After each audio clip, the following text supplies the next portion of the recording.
గంప గోవిందరాజు నా పేరు. ఎక్స్ డిస్ట్రిక్ట్ కాంగ్రెస్ కమిటీ అధ్యక్షుడిగా పనిచేశాను. గతంలో 2019లో ఉత్తర నియోజకవర్గంలో కాంగ్రెస్ అభ్యర్థిగా పోటీ చేశాను. అంతకుముందు విశాఖపట్నం సేవాదళ చైర్మన్గా చేశాను. దానికి ముందు పిసిసి సెక్రటరీగా చేశాను. అలాగే దానికి ముందు స్టేట్ పిసిసిఎల్ సెక్రటరీగా చేశాను. అంతకుముందు వార్డు అధ్యక్షుడిగా గతంలో 33 వార్డు అధ్యక్షుడిగా చేశాను. నేను 30 సంవత్సరాల నుంచి కాంగ్రెస్ పార్టీలోనే ఉన్నాను. కానీ ఈరోజు ఎంతోమంది పిసిసి అధ్యక్షుల దగ్గర కూడా పనిచేశాను. ఎవరు కేశవరెడ్డి గారు కానీ, అలాగే ఎం సత్యనారాయణరాజు గారు కానీ, డి శ్రీనివాసరావు గారి దగ్గర నుంచి, అలాగే బొత్స సత్యనారాయణ గారి దగ్గర నుంచి, రఘువీరారెడ్డి గారి దగ్గర నుంచి, అలాగే రుద్రరాజు గారి దగ్గర నుంచి ఈరోజు శర్మిల మేడం వచ్చే వరకు కూడా కాంగ్రెస్ పార్టీలోనే పనిచేశాను. కాంగ్రెస్ పార్టీలోనే ఈరోజు నేను నా జీవం కూడా ఎంతో ఎక్కడ రాజకీయ ప్రస్థానం స్టార్ట్ అయిందో అక్కడ కాంగ్రెస్ పార్టీలో నుంచే స్టార్ట్ అయింది. ఈరోజు మళ్ళీ కాంగ్రెస్ పార్టీ వదిలి వెళ్ళడానికి కూడా చాలా బాధాకరంగా దశలో కూడా వెళ్ళడం అయితే జరిగింది. కాబట్టి ఈరోజు పిసిసి అధ్యక్షురాలుగా ఉంటారు శర్మిల గారు. నేను విశాఖపట్నం జిల్లా కాంగ్రెస్ ఆఫీస్ అనేక రకాలుగా 33 సంవత్సరాలు ట్యాక్స్ కట్టలేని పరిస్థితుల్లో కూడా ప్రతి ఒక్క కార్యకర్తని కూడా చందాల రూపంలో ఎత్తి నాకు తోచే విధంగా అందరి దగ్గర కాంగ్రెస్ పార్టీకి మరియు కాంగ్రెస్ పెద్దలందరినీ కూడా విధంగా 25 లక్షల రూపాయలు కలెక్ట్ చేసి అది పిసిసి అకౌంట్లో నేరుగా పిసిసి అకౌంట్లో పడే విధంగా నేను ఇది చేశాను. అదే విధంగా ఈరోజు మళ్ళీ పిసిసి జిల్లా కాంగ్రెస్ ఆఫీసులో కూడా కన్స్ట్రక్షన్ చేయడం అయితే జరిగింది. ఈరోజు గ్రానైట్ ఫ్లోరింగ్ వేసి, స్టీల్ రైలింగ్ వేసి, స్టీల్ లేట్లు వేసి, ఏసీలు కిందన మీదన 2 ఫ్లోర్లు వేసి, ఏసీలు వేసి, సీలింగ్లు చేసి అదొక 11 లక్షల రూపాయలు ట్యాక్స్ కట్టాను. ఇదొక 30 లక్షల రూపాయలు, మొత్తం 50 లక్షల రూపాయలు కన్స్ట్రక్షన్ లో ఖర్చు చేయడం అయితే జరిగింది. కాబట్టి దానికి పిసిసి ప్రెసిడెంట్ గా ఈ రోజు శర్మిల దగ్గర నుంచి గతంలో ఉంటున్న రుద్రరాజు గారు కానీ, వర్కింగ్ ప్రెసిడెంట్ గా ఉంటున్న రాకేష్ రెడ్డి గారు కానీ సొంతంగా సింగిల్ ఎన్పి కూడా విశాఖ జిల్లా కాంగ్రెస్ ఆఫీస్ కి పెట్టడం అయితే జరగలేదు. ఇంకా విశాఖపట్నం జిల్లాలో ఉన్న కాంగ్రెస్ కార్యకర్తల డబ్బులు మాత్రమే పిసిసి అకౌంట్ లో ఉండడం అయితే జరిగింది. అదే విధంగా ఈ రోజు ఏఐసిసి అనుమతి మేరకు ప్రతి ఎమ్మెల్యేగా పోటీ చేసిన వ్యక్తులు 15,000 రూపాయలు కట్టించుకొని, అలాగే ఎంపీగా పోటీ చేసిన వ్యక్తులు 25,000 రూపాయలు కట్టించుకొని, ఈ రోజు ఇది 1100 అప్లికేషన్లు 1100 మంది దగ్గర వీళ్ళందరూ కూడా కలెక్ట్ చేసి, ఇది కేవలం ఫండింగ్ కోసమే చేశారా, ప్రజల కోసం చేశారా, కార్యకర్తల కోసం చేశారా ఏఐసిసి కూడా లాస్ట్ టైం అయితే నేను రిజైన్ చేసిన రోజు అడిగింది. ఈ రోజు వరకు కూడా దాన్ని తేల్చలేదు. అలాగే వర్కింగ్ ప్రెసిడెంట్ గా ఉన్న రాకేష్ రెడ్డి అనేక రకాలుగా గతంలో అదే జిల్లా అధ్యక్షులుగా వేసినప్పటి నుంచి శ్రీకాకుళం నుంచి ఉత్తరాంధ్ర వరకు ప్రతి ఒక్కరి దగ్గర డబ్బులు కలెక్ట్ చేయడం అయితే జరిగింది. అలాగే ఈ రోజు సీట్లు ఎమ్మెల్యేగా సీట్లు ఇస్తున్న వాళ్ళు, ఎంపీగా సీట్లు ఇచ్చిన వాళ్ళందరినీ కూడా డబ్బులు కలెక్ట్ చేసి తీసుకోవడం అయితే జరిగింది. అందులో శ్రీకాకుళం, విజయనగరంలో కూడా ఆయన, అలాగే పెందుర్తిలో వేసిన భగత్ దగ్గర కూడా తీసుకోవడం అయితే జరిగింది. ఇంకా నాకు తెలిసినవి ఇంకా ఎన్నెన్నో ఉన్నాయని చాలా మంది చెప్పినారు. మనకు తెలియలేని దానికోసం మాట్లాడే కంటే తెలిసిన దానికోసం మాట్లాడమే కరెక్ట్ అనే ఉద్దేశంతో ఈ రోజు చెప్పడం అయితే జరుగుతుంది. ఆర్థిక లావాదేవీలు అయ్యుండొచ్చు. ఆర్థిక లావాదేవీలు అంటే నేను ఈ రోజు వాళ్ళకి నేరుగా రుద్రరాజు గారికి, రేవంత్ రెడ్డి గారు వచ్చేటప్పుడు 10 లక్షల రూపాయలు నేను క్యాష్ ఇవ్వడం అయితే జరిగింది. అదే విధంగా రాకేష్ రెడ్డి గారు ఆయన పెట్టిన మెసేజ్లలో కూడా ఐఎన్జీ దాంట్లో కూడా 4 లక్షల రూపాయలు పెట్టాను. గతంలో ట్యాక్స్ రూపంలో పెట్టేటప్పుడు కూడా నా ఇండివిజువల్ గా 5 lakhs పెట్టడం అయితే జరిగింది. అదే విధంగా కన్స్ట్రక్షన్ లో కూడా 10 లక్షల రూపాయలు పెట్టడం అయితే జరిగింది. ఈ రోజు వరకు కూడా ఏ డబ్బులు తీసుకున్నా వెనక్కి ఇవ్వడం అయితే జరగట్లేదు.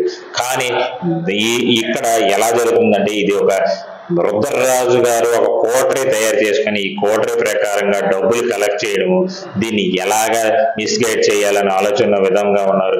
ఈ రోజు అనేక విధంగా గతంలో డిసిసి అధ్యక్షుడిగా ఉన్న వంతెన సుబ్బారావు గారిని పాడేరులో ఎన్ఆర్ స్టేడియం అయితే షర్మిల గారు అంతకు ముందు కూడా పిసిసి ప్రెసిడెంట్ గా ఉన్న రుద్రరాజు గారు కూడా ఆంధ్రప్రదేశ్ లో మొట్టమొదటి గెలిచేది వంతెన సుబ్బారావు అని చెప్పడం అయితే జరిగింది.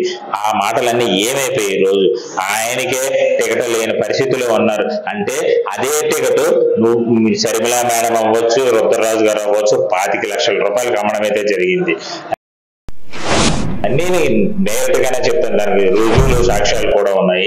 అవన్నీ అవసరం అనుకుంటే బయట పెడతాం. నేను ఈ రోజు పార్టీ నుంచి బయటకు వచ్చిన నేను కాంగ్రెస్ వాదిగానే ఉన్నాను, కానీ నేను వేరే పార్టీలోకి ఈ రోజు అనుకోని విధంగా వైఎస్ఆర్ పార్టీలో అంటే ఆయన కూడా కాంగ్రెస్ భావజానాలతోనే కలిగి ఉన్న వ్యక్తి. ఎందుకంటే గతంలో రాజశేఖర రెడ్డి గారు ముఖ్యమంత్రిగా ఉండేటప్పుడు ఎలాగైతే పరిపాలించారో ఈ 2019 నుంచి 2024 వరకు అంతకంటే మెరుగైన పాలన ఇవ్వడం అయితే జరిగింది. కాబట్టి ఆ ఉద్దేశంతో ఈరోజు వైఎస్ఆర్సీపీలో చేరడం అయితే జరిగింది.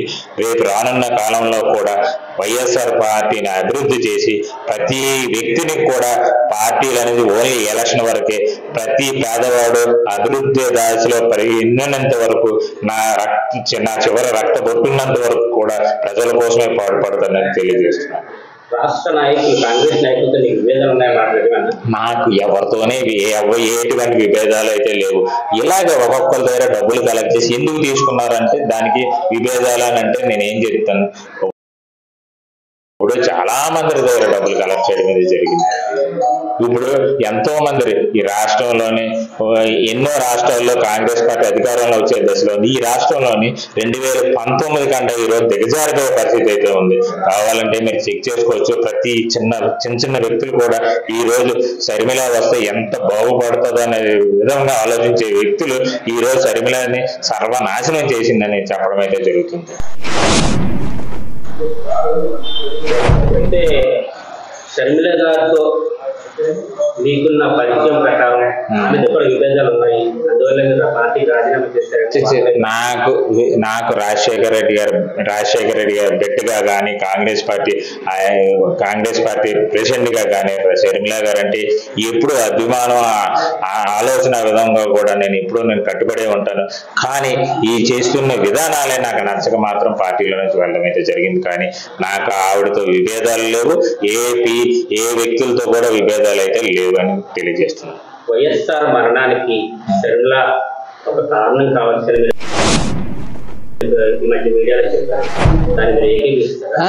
ఇప్పుడు తప్పకుండా, ఎందుకంటే గతంలో ఆవిడ వచ్చేటప్పుడు ఈ రోజు ముఖ్యమంత్రి ఆంధ్రప్రదేశ్ ముఖ్యమంత్రి జగన్మోహన్ రెడ్డి గారు కూడా ఆయన ఒక పిచ్చి వ్యక్తిగా సెలెక్ట్ చేసి వదిలేయడం అనేది జరిగింది. ఎందుకంటే ఈవిడ గతంలో అనిల్ పెళ్లి చేసుకునేటప్పుడు కూడా రాజశేఖర రెడ్డి గారు అనేక మాటలు అన్ని ఇష్టారాజ్యంగా చేయడం అయితే జరిగింది. అదే విధంగా ఆ రోజు నుంచి ఈ రోజు వరకు కూడా ఆవిడ రాజశేఖర్ అంటే ఏదో మాటలు చెప్తుంది కానీ గౌరవించే పరిస్థితి ఎక్కడా కనిపించలేదు. అదే విధంగా ఈ రోజు మీకు ఆవిడకి మన పర అనే భేదం అయితే లేదు. ఆవిడ స్వార్థం కోసమే ఎవరినైనా ఏదైనా చేయడానికి రెడీగా ఉంటుంది. ఎందుకంటే మీరు అనేక రకాలుగా జగన్మోహన్ రెడ్డి గారిని ఆయనకి దెబ్బ తగిలితే ఇలాంటి దెబ్బలు ఏ మాత్రం అని అడుగుతుంది. అంటే ఆవిడ తగిలితే తెలుసు దెబ్బ అంటే ఏంటనేది. ఇప్పుడు గతంలో రేవంత్ రెడ్డి గారిని ఒక ఓటుకు నోటు దొంగ అని చెప్పే వ్యక్తి ఈ రోజు షర్మిల. అలాంటి షర్మిల ఆ కొడుకు పెళ్లి ఆమె స్వార్థం కోసం రేవంత్ రెడ్డి కాలు పట్టుకోవడం అయితే కాదని చెప్పగలదా? అలాగే ఈ రోజు కేసీ వేణుగోపాల్ గారు కానీ లేదంటే డికే శివకుమార్ రెడ్డి గారు కానీ ఈ రోజు అనేక రకాలుగా ఆవిడకి నచ్చితే కాళ్ళు లేదంటే జుట్టు పెట్టుకునే అలవాటు ఫస్ట్ నుంచి ఉంది. అలాగే ఈ రోజు వివేకానంద రెడ్డి మరణం వెనకాతలు కూడా ఆవిడ వస్తుందేమో నాకు ఇప్పటికీ డౌట్ గానే ఉంది. ఎందుకంటే ఈవిడ మెంటాలిటీ అలాంటిది. గతంలో ఆయన బతికుంటే ఈవిడికి పోటీ చేయడానికి ప్లేసే దొరకదనే ఉద్దేశంతో, అంటే మళ్ళీ ఆయన బతికుంటే ఎంపీ అయినా ఎమ్మెల్యే అయినా ఆయనకే ఇస్తారు తప్ప ఈవిడికి ఎవరనే ఉద్దేశంతో ఈవిడ జరిగించింది ఏమన్నా మాకు డౌట్ మాత్రం ఈ రోజు రోజుకి ఉందని తెలియజేస్తారు. జగన్ బాలమే ఇప్పటికీ అంటున్నారు. ఎందుకంటారండి, ఇప్పుడు జగన్ ఒక పిచ్చి పిల్ల అని వదిలేయడం అయితే జరిగింది తప్ప జగన్కి ఇలాంటి పిల్ల బచ్చాలతో ఆడుకునే అలవాటు జగన్కి అయితే లేదు. ఇలాంటి వ్యక్తుల్ని ఎంతమంది వచ్చినా ఏమీ కాకుండా వదిలేస్తాడు. ఎందుకంటే ఆయన నమ్మితే ప్రాణమిస్తాడు, నమ్మకపోతే మామూలు ఆయన నాకు కాదులే అని వదిలేసే మనస్తత్వం జగన్మోహన్ రెడ్డికి.